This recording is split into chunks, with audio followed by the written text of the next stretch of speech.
Puxando o que define a trilha, eu acho que esse foco na personagem está muito associado com o que é a decisão de basear tudo isso num storytelling, né? O que eu quero dizer com storytelling? É que os elementos dispostos dentro do jogo, eles estão a favor de uma história, né? E eles estão a favor de gerar uma empatia com essa história e uma relação do jogador com essa história, né? Ele, como a gente tinha falado antes, ele faz isso não só através dos elementos, ele também faz isso do gameplay e particularmente da música, né? Isso que o Dani estava falando sobre os elementos, eu acho que é importante a gente olhar para esses elementos e ver como eles dialogam com com a história que está sendo contada e também trazendo as perspectivas da compositora Lina Raine a respeito do que são essas ideias e também como ela insere a própria vivência e a relação que ela tem com a própria ansiedade dentro de algumas ideias musicais, né? É, então, particularmente, eu quero muito trazer a ideia da relação com as personagens. A gente já falou muito nesse podcast sobre leitmotiv, né? Que é uma ideia musical que ela geralmente está atrelada a algum personagem, alguma ideia narrativa, alguma emoção, etc. Esse jogo ele não só trabalha leitmotifs na melodia ou com ideias musicais, ele também trabalha com timbres, né? Entre os instrumentos que o Dani tinha citado, o piano ele é muito presente e o piano representa a Madeline, né, a protagonista.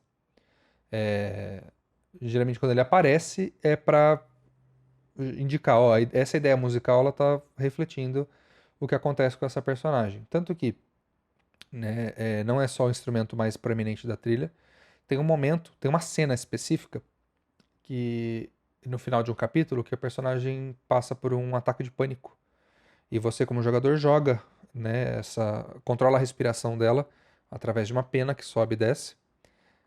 E essa cena ela tem uma música que acompanha e começa com um piano super levinho que de repente vai tomando É antes de você ter trabalhando o ataque, né? De isso pânico. antes de você ter o ataque. Você sobe numa gôndola e essa gôndola trava, né? Essa é a história da cena É o nessas bonde, né? É um é teleférico, né? Um negócio isso assim. É, exato.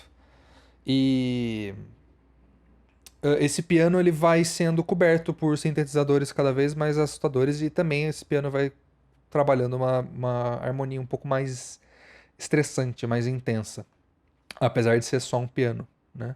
Inclusive a seleção do piano dentro do jogo a seleção do timbre, né? Qual piano, como esse piano vai soar? É uma decisão também muito importante. É um piano dentro de um pacote que usa como se usasse um feltro entre a marreta e a corda. Então ele tem um timbre mais suave, com um ataque menos forte. Isso também você tem comunica um um pedal pouco. pra isso É, no piano. Pra quem não conhece, você coloca pra esse feltro subir no pedal. No piano você aperta um pedal e normalmente ele também facilita.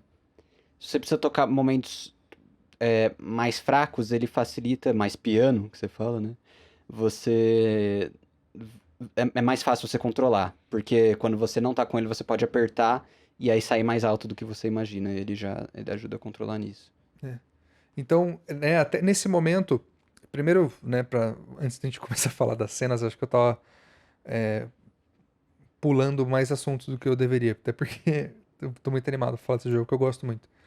Mas a seleção dos timbres é muito importante, porque o instrumento e o timbre dele representam um pouco o que tá rolando com o personagem, né? Eu acho que é uma atenção ao detalhe que a compositora tem de atrelar esses elementos a elementos narrativos, né? Que eu acho que é uma decisão muito importante quando você está fazendo um jogo como o Celeste, que te coloca na pele de um personagem, que te incita um pouco a prestar atenção nessa história e pensar, né, na sua vida a partir do que você vivencia dentro do jogo. E não só isso, né? Não só essa seleção dos instrumentos, as melodias, né? Também algumas melodias também são atreladas a esses personagens, assim como nos outros jogos que falamos de leitmotifs. a melodia principal do jogo, por exemplo. Ela representa a Madeline, representa a personagem, e dentro de um momento da história, quando você encontra a parte de si, né, a parte da Madeline que representa a ansiedade dela, as dificuldades que ela tem de superar os seus problemas. Ela gosta de chamar de a parte pragmática dela. Uhum. Ela é conhecida Acho isso pelos curioso. fãs como Badeline, é um trocadilho aí na parte ruim dela. Não é o nome canônico. E a outra é a parte louca, né? Madeline. Ah! Olha só. Então, e o leitmotiv da Badeline, da parte ruim, não é parte ruim, mas da parte dela, acho que o jogo também tem o interesse de desconstruir de ser a parte ruim. Eu não que acho por um bom isso- nome por causa disso. Exato. Não é exatamente isso, não. Simplesmente é parte dela. É Então, apresentado como isso, né, num primeiro momento, mas aí você vai vendo que não é. parte do Não é bem processo é assim. aprender que essas partes ruins são parte Processo de de você. aceitação mesmo. É. Que suas partes ruins são parte de você e podem te ajudar a chegar onde você quer, né? Onde você almeja. Então, o leitmotiv que representa essa parte da Madeline é o mesmo riff, é a mesma linha musical, só que a última nota no original é uma terça, é a terça dessa escala. Uma terça maior.